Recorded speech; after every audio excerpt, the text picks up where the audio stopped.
Friends, welcome back to my channel. कैसे हो आप सब? उम्मीद करती हूँ बेटा सभी अच्छे होंगे और अपना ख्याल भी रख रहे होंगे। तो बेटा आज हम करने जा रहे हैं अपनी वर्कशीट नंबर 11। ठीक है, आपकी एसएसटी की है बेटा, सामाजिक विज्ञान की। उसमें आप पढ़ोगे हमारे अतीत के बारे में। क्लास 6 की है, 2 तारीख की है। तो चलिए स्टार्ट करते हैं बेटा। इसमें हम क्या पढ़ेंगे आज हम? तो आज हम पढ़ने वाले हैं आरंभिक मानव के बारे में जानकारी। ठीक है, तो सबसे पहले क्या है? औजार। वो औजारों का इस्तेमाल करते थे। ठीक है, वो किसके बने होते थे? पुरातत्वविदों, यानी कि बेटा जो पुराने हमें कि जहाँ पर संग्रहित होते हैं पुरानी वस्तुएं, उनसे हमें क्या पता चलता है उन वस्तुओं को देखकर? तो पुरातत्वविदों को मिली वस्तुओं के आधार पर, पुरातत्वविदों ठीक है को मिली वस्तुएं, जो क्या करते हैं बेटा, पुरानी जो जगहें होती हैं वहाँ पर जाकर खोजबीन करते हैं कि वहाँ क्या क्या है, उनको बोला जाता है पुरातत्वविदों। ठीक है, को मिली वस्तुओं के आधार पर यह जानकारी मिलती है कि लोगों ने अपने काम के लिए पत्थरों, लकड़ियों और हड्डियों के औजार बनाए होंगे। ठीक है, क्योंकि वहाँ पर इन्हीं से रिलेटेड चीज़ें मिलती हैं। इनका प्रयोग फल फूल काटने, हड्डियों और मांस काटने तथा पेड़ों की छाल व जानवरों की खाल उतारने एवं लकड़ियों काटने के लिए किया जाता था। तो वे औजारों को बेटा इनका इस्तेमाल करते थे इन सब चीज़ों के लिए जो आपको बताई गई हैं। ठीक है, अब नेक्स्ट बेटा क्या फिर?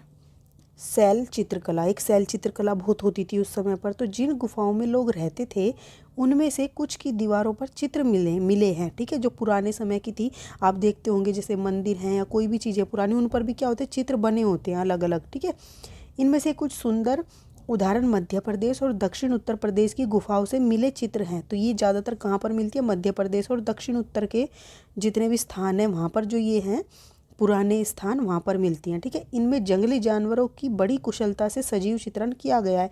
इनमें देखो बेटा, ये जो जानवर हैं उनका चित्रण किया जाता था, जंगली जानवरों का। ठीक है, नेक्स्ट है बेटा पुरास्थल। पुरास्थल क्या होते हैं?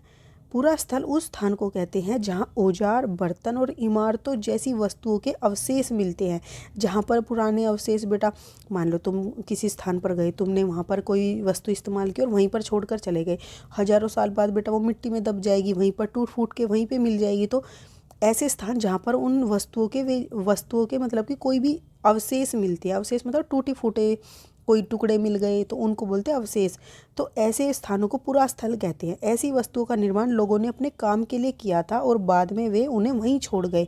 ये जमीन के ऊपर, अंदर, कभी कभी समुद्र और नदी के तल में भी पाए जाते हैं। तो ये बेटा बहकर चले जाते हैं, समुद्र के तलों में बैठ जाते हैं या फिर उन्हीं नदियों में बह जाते हैं, नदियों के तल में पाए जाते हैं। तल नीचे ज़मीन। ठीक है, और कई बार उन्हीं ज़मीन में नीचे दब जाते हैं। ठीक है, तो हमने पढ़े शैल चित्रकला होती थी, पूरा स्थलों पर ये सामान पाए जाते थे। औजारों के बारे में पढ़ा कि वो किस तरीके के औजारों का इस्तेमाल करते थे। फिर आग की खोज भी कर ली थी उन्होंने। पूरा स्थल कुरनूल गुफा में राख के अवशेष मिले थे। तो कहाँ पर राख के अवशेष मिले थे? पूरा स्थल कुरनूल गुफा में।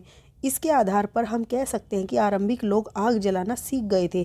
आग का इस्तेमाल कई कार्यों के लिए किया गया होगा, जैसे कि प्रकाश के लिए, मांस भूनने के लिए या खतरनाक जानवरों को दूर भगाने के लिए इन सब का इस्तेमाल किया गया। ठीक है, आग का भी इसका कुछ क्वेश्चन आंसर कर लेते हैं बेटा। खाद्य संग्रह के औजार किससे बने थे?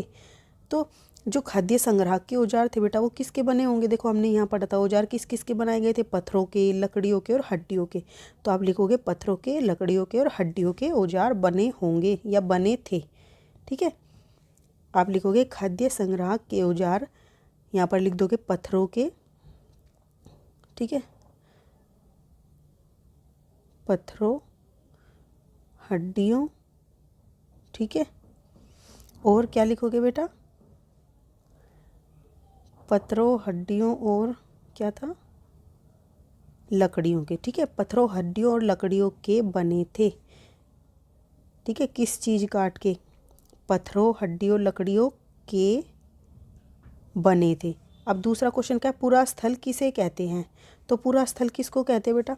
पूरा स्थल उस स्थान को कहते हैं जहां औजार, बर्तन और इमारतों जैसी वस्तुओं के अवशेष मिलते हैं। तो ये आपका सेकंड का आंसर हो जाएगा। ओके, अब नेक्स्ट क्वेश्चन है बेटा, आरंभिक लोग आग का उपयोग किन कार्यों के लिए करते होंगे? तो बेटा देखो यहाँ पर यह प्रकाश के लिए, मांस भूनने के लिए और खतरनाक जानवरों को दूर भगाने के लिए। 3 पॉइंट बनाकर आप लिख दोगे, प्रकाश के लिए, मांस भूनने के लिए और खतरनाक जानवरों को दूर भगाने के लिए। तो ये थी बेटा आपकी आज की वर्कशीट। उम्मीद करती हूँ आपको अच्छे से समझ आ गई होगी। फिर भी कोई डाउट तो आप कमेंट बॉक्स में पूछ लेना। इस वीडियो में इतनी, अपना नेक्स्ट टॉपिक हम अपनी नेक्स्ट वीडियो में करेंगे। तब तक के लिए ऐसे हंसते रहिए, मुस्कुराते रहिए, पढ़ते रहिए और आगे बढ़ते रहिए। Thank you.